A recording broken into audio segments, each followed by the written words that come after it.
Seja muito bem-vindo à nova temporada do Descomplica aí, que hoje traz um assunto muito importante. A gente vai falar sobre obesidade.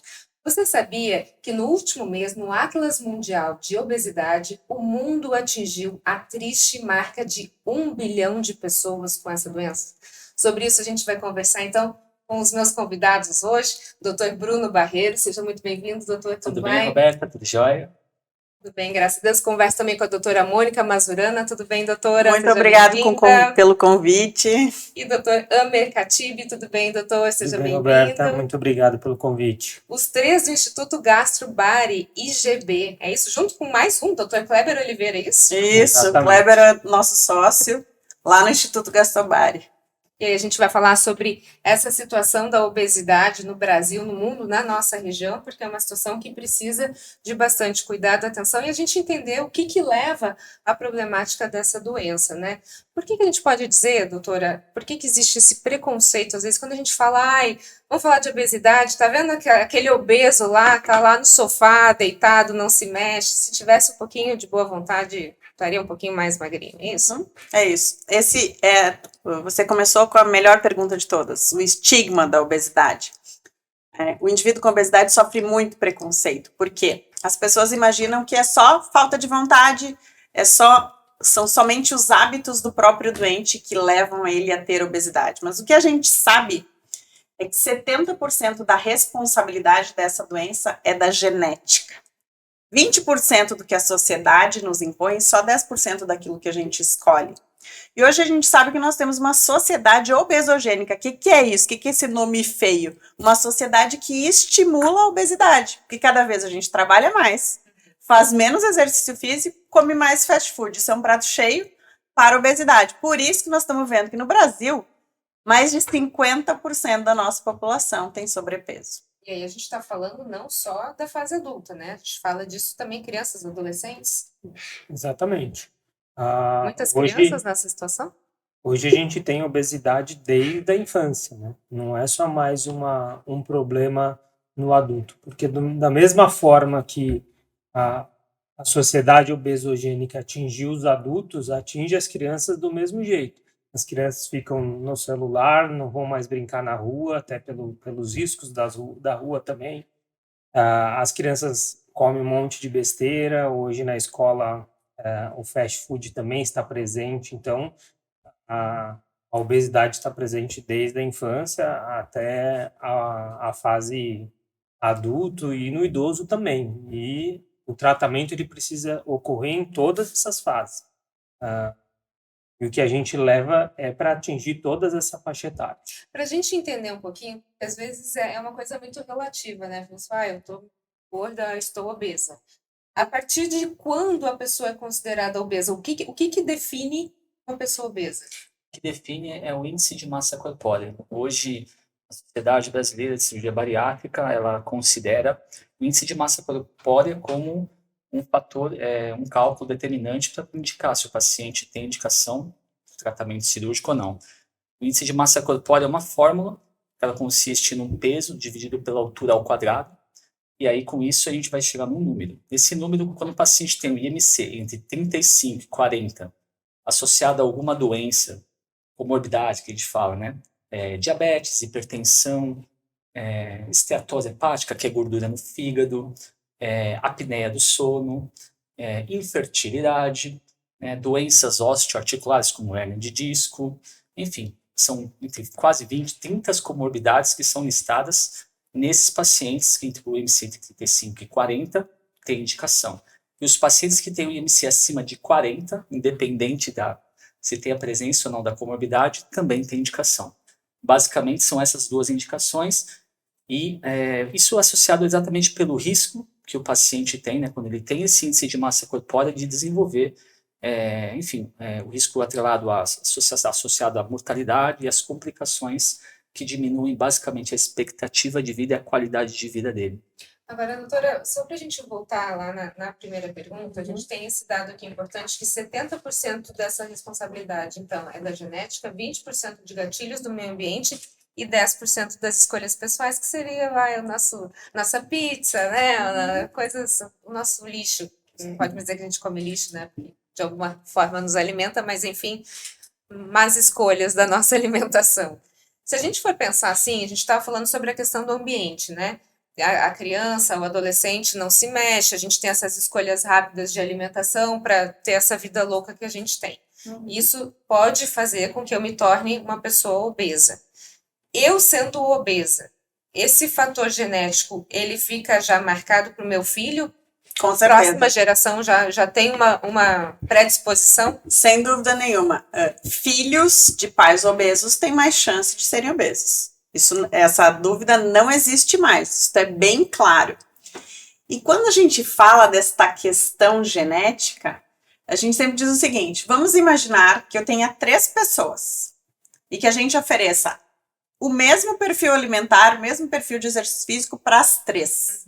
Esta vai perder X quilos, essa Y quilos, essa XY quilos. Por quê? Cada um de nós responde de uma forma diferente. Então, quando a gente diz isso mesmo, cada metabolismo é diferente. O que a gente quer dizer quando a gente fala disso é que a gente tem que parar de culpar o indivíduo sobre a obesidade e a gente tem que construir, enquanto sociedade, caminhos e políticas públicas que conversem com esse assunto. Porque quando o Amer acabou de falar, ele falou de 2 coisas graves. Os nossos filhos estão cada vez mais no celular e brincam menos. E o que comida, que merenda escolar está sendo oferecida para os nossos filhos no colégio? Nós estamos pensando nisso? Então, cada vez mais, as sociedades que falam sobre obesidade precisam dar voz. Por isso que a gente está aqui, para a gente conversar, falar com a sociedade sobre a importância de dar voz a esse problema e pensar em alternativas para que daqui a alguns anos a gente não vive uma situação muito difícil, porque nós já vivemos uma pandemia, já é difícil, mas a gente precisa buscar alternativas enquanto sociedade, não enquanto indivíduo. Até porque a gente considera hoje a obesidade uma doença crônica.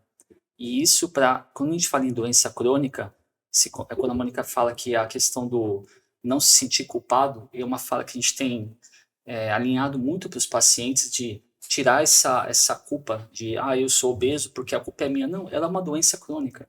Quando você é hipertenso, você tem alguma doença de característica crônica, a gente nunca considera que o paciente, a culpa não é minha. Mas na obesidade, normalmente, habitualmente, as pessoas se sentem culpadas. Porque isso é algo da sociedade que tem que ser trabalhado. Eu acho que o trabalho da informação é fundamental para tirar esse estigma. Aí a doutora Mônica estava falando sobre a questão da responsabilidade da gente investir em políticas públicas, né, para trazer isso de uma forma mais amplificada para a sociedade, e eu sei que vocês 3 têm um trabalho muito importante também em relação ao SUS. E eu queria fazer essa comparação, então, não sei qual dos 3 gostaria de falar, mas o que a gente vê enquanto sociedade, assim, qual é a responsabilidade de cada um? Qual é a minha responsabilidade dentro da minha casa? Qual é a responsabilidade do poder público para cuidar dessa população que está debaixo da responsabilidade dele, da indústria, né, da indústria alimentícia, da cultura, enfim, como é que a gente pode colocar cada um na sua caixinha de forma que todos eles trabalhem e conversem um com o outro para que a gente chegue no resultado e não tenha que ficar operando a população inteira. A gente podia dividir esse pensamento em 2 coisas. Quando a gente fala de saúde pública, a gente fala de prevenção. Então, se a gente olhar para a prevenção, a gente precisa pensar em como a gente está alimentando as nossas crianças, e saúde e educação precisam trabalhar em conjunto. Este é o meu pensamento. Depois disso, a gente precisa, sim, trabalhar com as indústrias de alimentos. E isso é um nível muito maior do que a gente pode discutir aqui, porque é nacional, internacional, nós estamos discutindo muito dinheiro, certo? E no outro lado, o tratamento, porque se eu não conseguir prevenir adequadamente, eu tenho que oferecer o tratamento adequado para esses pacientes. E quando a gente fala de obesidade nível 1, nível 2, que o tratamento não é cirúrgico, existem medicações hoje com excelentes resultados, só que são medicações muitíssimo caras. Quem tem acesso a essas medicações? Do mesmo jeito que a cirurgia bariátrica para o obeso grau 2, grau 3. Nem todo mundo tem o acesso a essa cirurgia. Por isso que sim, a gente é muito feliz, porque Nós somos o grupo de cirurgia bariátrica também lá no Hospital Guilherme Álvaro, quando a gente assumiu a diretoria há 4 anos e meio atrás lá, nós somos atrás deste projeto e somos muito felizes porque abrimos o serviço lá no HGA há 2 anos e acho que nessa semana a gente atingiu a meta, o número, né, Amer, acho que foram 200 cirurgias. Próxima semana a gente vai operar, vai atingir a meta de número 200. A cirurgia número 200. É mesmo? Eu acho que o que a Mônica estava falando é super importante, mas a gente já está na fase da gestão do problema. Uhum. E a gestão da prevenção do problema, isso está na atenção primária à saúde, está no esporte na escola, está na merenda da escola, está na unidade de saúde da família que olha para esse paciente que tem a obesidade e busque de uma forma a atender ele globalmente, né? Algumas cidades da região têm esses projetos, mas infelizmente não consegue abraçar toda a população. Então a gente está na parte onde a gente está cuidando já do paciente que sofreu Tá com da fila, né? Com todo o problema. Muitos chegam com 50, 60 anos e que buscam a cirurgia aí por um grande período de tempo, já foram para São Paulo, outros estados. Então, a gente tem um problema de saúde pública na região que precisa ser visto desde a sua atenção primária até a atenção terciária, que é onde a gente tem a ação, entendeu? Deixa eu voltar um pouquinho, porque vocês trouxeram um dado aqui que eu desconhecia. Existem graus de obesidade, é isso? E aí, dependendo do grau, você vai fazer um tipo de tratamento. O que é o grau 1, o grau 2, o grau 3? O Dr. Bruno falou antes do IMC. Ok. Então, o grau 1 e o grau 2 são níveis menores de obesidade. No grau 1, normalmente, o tratamento é clínico. No grau 2, que é o IMC maior do que 35, se tiver uma doença associada, pode ter indicação cirúrgica. E no grau 3, que é a obesidade grave, tem o IMC maior do que 40, esse paciente tem indicação precisa de cirurgia bariátrica. Estes graus dependem desse cálculo que o Dr. Bruno explicou antes, né, que definem a gravidade da obesidade, né? E o que significa comorbidade, esse nome bonito, né? Que é a doença associada à obesidade que indica a cirurgia. Por que uma doença junto com a obesidade indica uma cirurgia bariátrica? Porque essa doença vai melhorar se eu perder peso. Então, por exemplo, tenho pressão alta. Se eu fizer a cirurgia bariátrica e perder peso, minha pressão vai melhorar. Uma outra coisa que as pessoas não sabem, infertilidade e obesidade caminham lado a lado. Inúmeras mulheres tentam engravidar com obesidade e não conseguem. Por quê? Os hormônios sexuais, quando o paciente é obeso, não funcionam adequadamente. Perder peso ajuda tanto na infertilidade masculina quanto na infertilidade feminina. Então, se você não conseguiu engravidar e é obeso, a cirurgia bariátrica também pode ser uma alternativa. Então, toda comorbidade indica a cirurgia, porque se eu perder peso, ela vai melhorar com a cirurgia. E é uma questão de qualidade de vida, né, doutora? Quando a gente fala, assim, de obesidade, a gente está numa mesa aqui com 4 pessoas magras. Eu mais ou menos, mas vocês são 3 magras, vai. Peso normal. Tudo bem. E aí, às vezes, quando você fala, mas quem está nos ouvindo e às vezes está sofrendo desse mal, pensa, eles estão falando, mas não sabem na pele o que eu estou sentindo. Né? Eu lembro que quando eu engravidei da minha primeira filha, que eu estava com 8 meses de gestação, eu fui tentar amarrar o meu sapato e eu não consegui. E eu lembro dessa frase que eu falei, gente, como é difícil ter uma barriga desse tamanho. E aí eu fiquei pensando nas dificuldades que as pessoas têm. Não é questão de esteticamente de ser bonito ou ser feio, se é legal ou não, mas na qualidade de vida, a questão do movimento, a questão da respiração, né? Bruno, conta, hoje de manhã a gente teve um encontro de bariátrica no HGA, eu vou pedir para ele contar 2 pacientes que elas disseram, o que eu quero fazer depois da bariátrica? Essas histórias são muito, o que você falou, as pessoas não conhecem de fato algumas dificuldades que o indivíduo, que o paciente obeso, ele passa e ele tem. Quem trata, quem convive com esses pacientes e os próprios pacientes, só conhecem de fato essas dificuldades. O exemplo que a Mônica deu hoje, né, a gente fez uma reunião com os pacientes que a gente faz habitualmente a cada 1 mês, 2 meses, né, antes da cirurgia, para repassar as informações todas e os detalhes. E nesses 2 relatos elas colocaram que o que ela mais queria era poder entrar numa loja e não num vestido, não é o vestido escolher ela, e ela sim escolheu o vestido. E um outro relato é a respeito do cruzar as pernas. Tem vários outros relatos, esse do vestido, né, é muito comum, o entrar no ônibus, você passar numa catraca, na roleta, enfim, isso tudo, quando você ouve assim, é impactante porque a gente sabe o quanto que de fato esses pacientes sofrem, né? Não é o fato só do risco associado que eles têm, né, o que a obesidade traz em relação à doença, essa expectativa de vida, mas quando a gente fala em qualidade de vida é isso, quantas coisas eles deixaram de fazer ao longo da vida, né, e perderam, é um tempo que se tem perdido. Então, a gente fala, quando do tratamento da obesidade, a gente fala do resgate de tudo isso, dessa qualidade, da expectativa, é uma transformação, né? A possibilidade, a oportunidade que o paciente tem de perder peso, que é o desfecho, né? E retomar tudo isso é transformador, é renovação. E aí o paciente, ele encara isso. E a gente que trata acaba entendendo melhor e convivendo essas expectativas e essas histórias. E por isso que é importante cada vez mais a gente transmitir em rede para que as pessoas entendam a importância do tratamento da doença e dê a devida associação. Mas você falou você tocou num ponto que eu acho que importa muito. Você falou de estética, né? Porque o preconceito é incrível. A gente diz que, enquanto obeso, se ele decide fazer bariátrica, depois que operou porque perdeu peso demais, o preconceito em relação ao paciente com obesidade acontece o tempo inteiro. Mas tem um outro preconceito, que as pessoas pensam o seguinte: uma cirurgia bariátrica é uma cirurgia estética.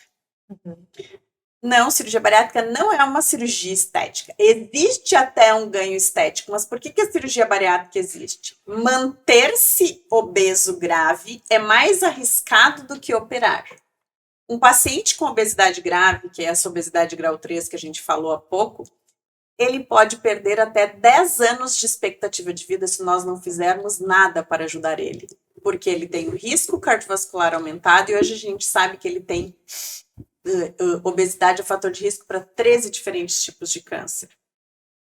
Isso as pessoas não sabem. Então, quando a gente recebe um paciente no consultório, ele entra na porta, a gente sabe que ele tem 10 anos de expectativa de vida reduzida se eu não fizer nada para ajudá-lo.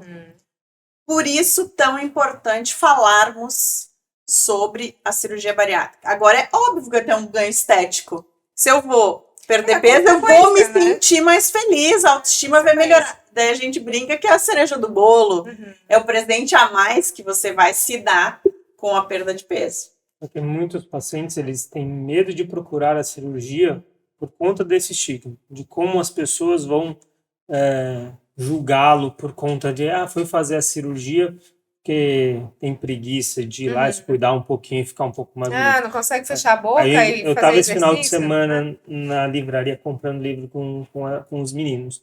Eu estava no caixa e eram 3 moças, 2 no caixa, uma do lado, e as 3 aparentemente com sobrepeso. E as 2 do caixa estavam convencendo a terceira pessoa a não fazer a cirurgia, porque ela já estava em todo o fluxo, prestes a operar ali na conversa, e elas estavam assim, mas para quê? Vai fazer academia, a gente é para se sentir um pouco melhor, a gente consegue se sentir melhor fazendo a dieta e perdendo um pouquinho de peso, mas não sabe todo o restante que a cirurgia bariátrica traz. Então, ela não é uma cirurgia estritamente estética. Mas claro, né, doutora, até a pessoa chegar nessa indicação cirúrgica, ela Passou por tudo, vários profissionais, pelo menos Exatamente. a gente imagina, né? Ela foi no nutricionista, ela foi no educador psicólogo. físico, no psicólogo, ela não chegou chutando balde. Exatamente. Eu imagino, né? Porque eu tô vendo vocês falarem e tô vendo que vocês têm uma medicina que eu chamaria de uma medicina humanizada, né? Vocês não estão pegando um saco de ossos lá com gordura, cortando, tirando e vai. Próximo, não é isso. Não é né? isso. A gente está pensando no indivíduo enquanto pessoa, né? Você mesmo trouxe muitas questões sobre o ser humano. O tratamento da obesidade, a cirurgia, ela não é uma cirurgia comparada, por exemplo, a uma cirurgia que a gente faz habitualmente de apendicite. uma apendicite, Vesícula, uma cirurgia de vesícula. A gente fala muito da questão da jornada, né? É um tratamento onde o indivíduo, o paciente, ele tem o preparo, e esse preparo ele envolve não só as consultas com o cirurgião, o psicólogo, o endócrino, a nutricionista, né? Enfim, outros profissionais. Mas é a compreensão daquilo que ele precisa fazer dali em diante para mudar o estilo de vida. A cirurgia é uma etapa dessa jornada. E depois disso ainda, o acompanhamento que ele tem é uma fase muito importante, onde ele vai executar, ele vai aplicar tudo aquilo que ele aprendeu. E ele tem essa oportunidade. A gente fala assim, eu posso ser um cirurgião brilhante, mas se o indivíduo não faz o bom preparo, ele também não faz o bom acompanhamento, a chance de ele ter problemas, não atingir as metas, voltar a ganhar peso, é grande. Então, essa jornada toda que envolve, por isso que tem que ter esse lado humanizado, fazer compreender, porque tudo isso que a gente aprende ao longo, né, desse tempo, e quem convive com tratamento sabe da dificuldade que esses pacientes têm. É muito comum, os pacientes falam muito disso. Desmarcar as consultas, inúmeras vezes, até ter coragem de chegar na primeira consulta. Não, e até a própria cirurgia também, ou não? Não, quando chega lá, quando a já gente tá certo. marca a cirurgia, este preparo já aconteceu. Então, você tocou num ponto que eu digo que a nossa equipe, talvez o grande diferencial da nossa equipe é tratar o paciente como indivíduo e da maneira mais humanizada possível. A gente realmente constrói uma rede de apoio. Essas pessoas precisam de rede de apoio. Não se faz cirurgia bariátrica sozinho. Se faz cirurgia bariátrica com a sua família, com um amigo. Hoje a gente estava no HGA na reunião. É lindo de ver, porque todo mundo pode levar um acompanhante. Então, ou vai o esposo, ou vai a esposa, ou vai o melhor amigo, a amiga que já operou incentivou a próxima. Então, é lindo de ver. Quem vive cirurgia bariátrica e sabe o quanto ela é transformadora, sabe o que a gente está falando. Essa rede de apoio é fundamental. Mas se o paciente não tem essa rede de apoio, ele vai desistir. Então, eu digo o seguinte, cuidado, você precisa se blindar das opiniões contrárias. Porque todo mundo dá um pitaco. Eu comparo, se você fazer um diagnóstico de câncer, o que a pessoa vai te dizer? Corre lá. Para ontem, você precisa do tratamento ontem. Precisa começar o tratamento logo. Ninguém discute. Nós estamos falando que obesidade grave pode fazer você perder 10 anos de expectativa de vida. Então era para todo mundo dizer para ele, corre lá. Sim. Não desiste da sua cirurgia bariátrica. Cirurgia bariátrica hoje é um procedimento considerado preventivo para câncer. Mas o que as pessoas fazem? Cuidado. Pode acontecer um problema grave. Claro. Toda cirurgia pode ter uma complicação. Né? Mas hoje o que a gente sabe é que os riscos de uma cirurgia bariátrica estão muito controlados, principalmente depois do advento da videolaparoscopia, e comparáveis até com a cirurgia de vesícula, por exemplo. Uma cesárea, que todo mundo faz sem nenhum problema. Explica para nós, Amer, quais são os principais riscos. Então, hoje... Deixa eu contar para ti, viu? Porque senão eu falo sem parar. Sabe que eu com o microfone na minha frente é um problema. Hoje, os principais riscos da cirurgia bariátrica, a gente fala que é a fístula, que é o vazamento. Então, quando a gente faz o estomaguinho, que a gente fala da cirurgia, a gente faz usando grampinhos cirúrgicos. E um desses grampinhos ele pode abrir e vazar líquido desse estomaguinho. Isso chama fístula.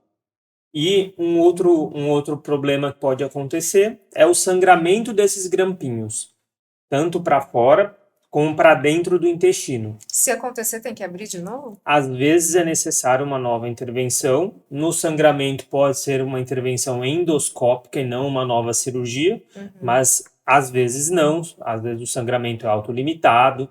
Isso vai depender de caso a caso. E o que pode ocasionar esse sangramento? É uma falta de cuidado do paciente no pós-operatório ou é do organismo da pessoa, não tem como prever? Não tem como prever, mas os cuidados no pós-operatório são essenciais para isso não acontecer. Se descuida e não entende a jornada que precisa ser cumprida desde o primeiro passo pós-cirúrgico, que é a dietinha certinho, com os cuidados direitinho, o risco aumenta disso acontecer.